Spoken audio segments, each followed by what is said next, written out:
biological and psychological trait theory. But first, let's define what is biological trait theory.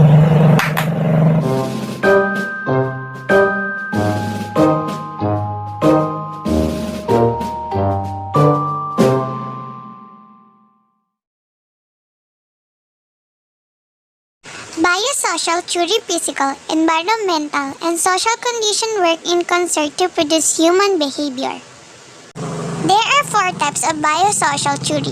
The first one is biochemical. There are five types of biochemical. The first one is biochemical condition and crime. Biochemical condition, including both those that are genetically predetermined and those acquired through diet and environment, control and influence antisocial behavior.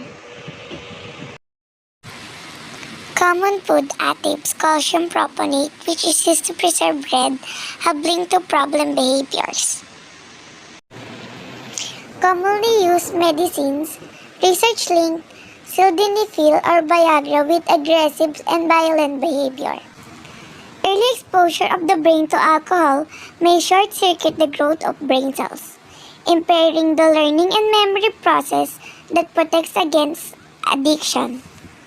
And lastly, excessive intake of certain metals, such as iron and manganese, may be linked to neurological dysfunction, such as intellectual impairment and attention deficit hyperactivity disorder. These neurological conditions are believed to be a precursor of delinquent and criminal behaviors. So next is diet and crime. So what is diet and crime? Research showed that excessive amounts of harmful substances such as food dyes and artificial colors or flavors seem to provoke hostile, impulsive, and other antisocial behavior.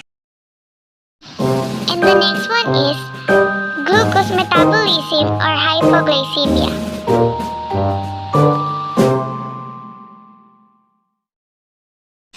Hypoglycemia occurs when glucose in the blood falls below level necessary for normal and efficient brain function. The symptoms of hypoglycemia: irritability, anxiety, depression, crying spell, headache, and confusion. Research studies have linked hypoglycemia to substance abuse, outbursts of antisocial behavior and violence, assault and fatal sexual offense syndrome characterized by aggressive and assaultive behavior, glucose disturbance, and brain dysfunction. Hormonal influences. Hormones cause areas of the brain to become less sensitive to environment stimuli. Abnormal levels of male sex hormones do in fact produce aggressive behavior. Premenstrual syndrome.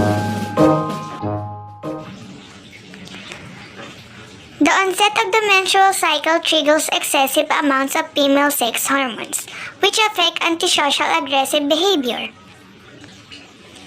Women indicate that females are more likely to commit suicide and be aggressive and otherwise antisocial just before or during menstruation.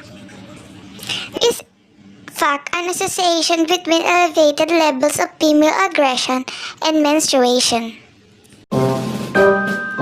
Allergies.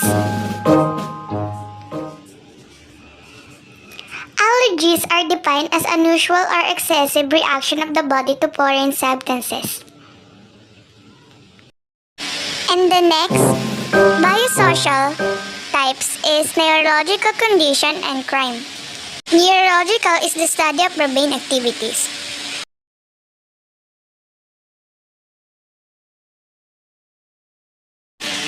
Genetic and crime. First, let's find out what is the meaning of genetic and crime.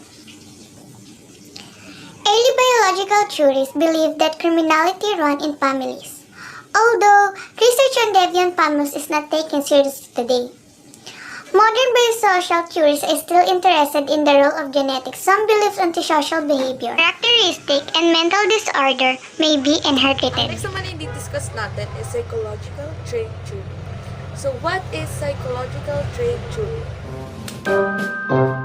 Psychological trait theory is a statement that attempts to explain why something occurs. Psychological trait theory have a long story. Charles Goring, he studied the mental characteristic of 3,000 English convicts, and he found a little difference in physical characteristic of criminals and non-criminals. But he uncovered a significant relationship between crime and condition. He referred to as defective intelligence, which involved such traits as feeble-mindedness, epilepsy, anxiety, and defective social instinct.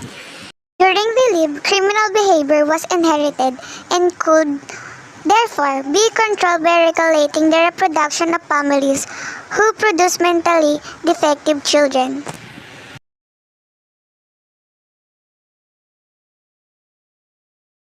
Guys, thanks for watching. Sana may naintindihan kayo sa tutorial ko. And don't forget to subscribe to my YouTube channel.